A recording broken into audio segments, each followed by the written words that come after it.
So I'm really bad at replying to texts and emails, and I mean like really bad. And I'm going to share with you today the top 3 things that have made a substantial difference in getting me to reply to messages so I can be more connected to my community. The third one is DBT, Dialectical Behavioral Therapy. You might have heard of CBT before, which is Cognitive Behavioral Therapy. I prefer DBT. I find it more practical. And the general goal of DBT is to learn skills that change your behaviors, emotions, and thoughts that are linked to problems in living and are causing misery and distress. So yeah, love that. Really trying to have less misery and distress in my life. There's 4 skill sets in DBT, and they are mindfulness skills, interpersonal effectiveness skills, emotion regulation skills, and distress tolerance skills. It just has lots of really practical tips and advice and worksheets and stuff like that. But you can also just go on YouTube and search DBT. There's a podcast called DBT for Everyone that really helped me because the workbook itself is actually not that user-friendly, although it's full of great information. So the second thing that has made a really big difference for me is I started replying to text messages in therapy with my therapist.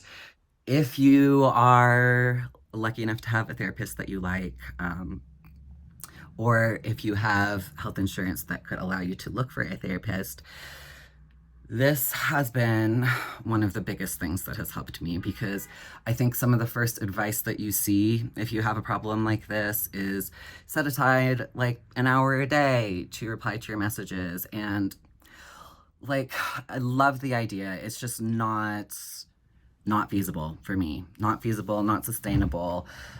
It's too much too soon.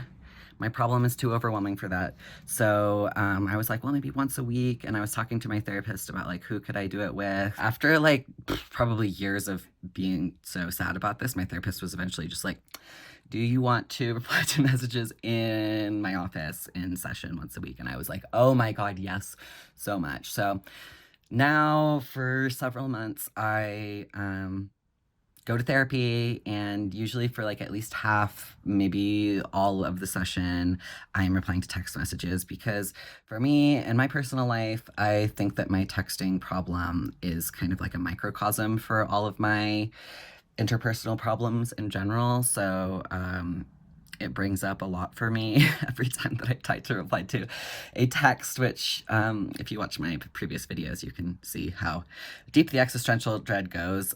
It's absurd and obnoxious. But having my therapist there to just like sit with me has been huge, and is also huge throughout the week, because in the past it was like I would get a message and I could spend weeks to months being so upset with myself for not replying.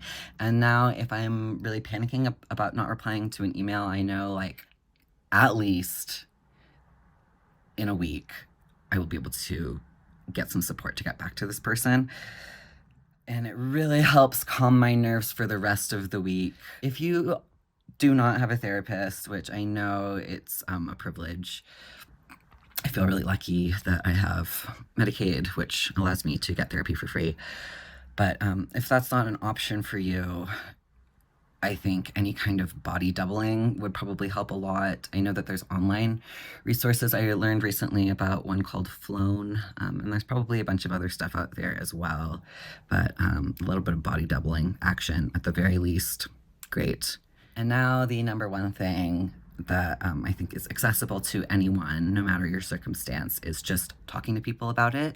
And I don't mean like talking to people about it like trying to process my feelings like I do in therapy. I mean just like if somebody asks for my number, I'm like, yeah, I would love to give you my number, but like please know texting is a big problem for me.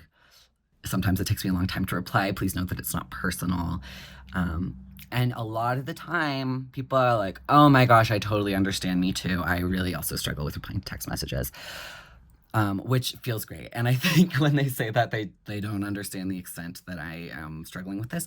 But just like getting that out of the way, I think not only decreases my anxiety, but also decreases their future anxiety. And this is especially true if somebody that I have like romantic interest in or like a crush on has wanted my number or Instagram handle or something like that. I think something that has been really important to me is figuring out what the actual goal is. So, I used to think that the goal is to be better at replying to texts and emails.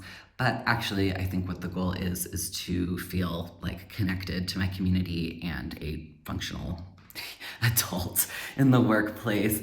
And when I changed that goal for myself, yeah, I think that it allowed me to think more creatively about how to solve the problem instead of just having this kind of black and white thinking around I can't reply to text message and emails like a regular person, so I'm doomed.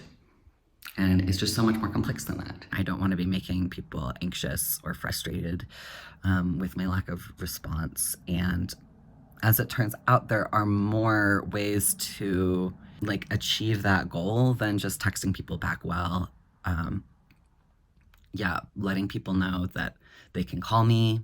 I often say I love a phone call. I love a phone call when I'm talking to people about this, which I'll be honest, is not like 100% true. Like I feel nervous about phone calls as well, but I kind of created this narrative for myself and for my community that phone calls are a better way to reach me, because that is not a lie. That is 100% true, because I can't overthink if I'm just on the phone and talking. And like if I don't overthink, I'm fine. Like maybe I'm not going to say the perfect thing, but like they're not going to remember, because like that's how speaking conversations work, and my brain just works better for speaking conversations. If somebody has texted me and I haven't replied and they call me, I try to pick up right away. For people who know me well, this has become more of a habit, and it has really strengthened those relationships. So that's why I think like what I want the main message of this channel to be is that your ability to reply to text is not what your ability to belong in community is built off of. There's so many other factors, and this texting, emailing issue has been one of the most destructive forces in my life. But there are forces that are stronger, that are generative and connecting. So yeah, those are my tips. 1, DBT, maybe check out DBT for Everyone or any other kind of user-friendly DBT resources out there. 2, I started replying to my text messages in therapy. So if you have a therapist, maybe ask them if they'd be willing to do that with you. If you don't, and you have someone that you really trust that can sit with you for like an hour a week, that would probably work really well as well. Lastly, just be honest with people about it, be vulnerable about it. I've had some really good conversations, and that's helped me get closer to people. So good luck. Mwah.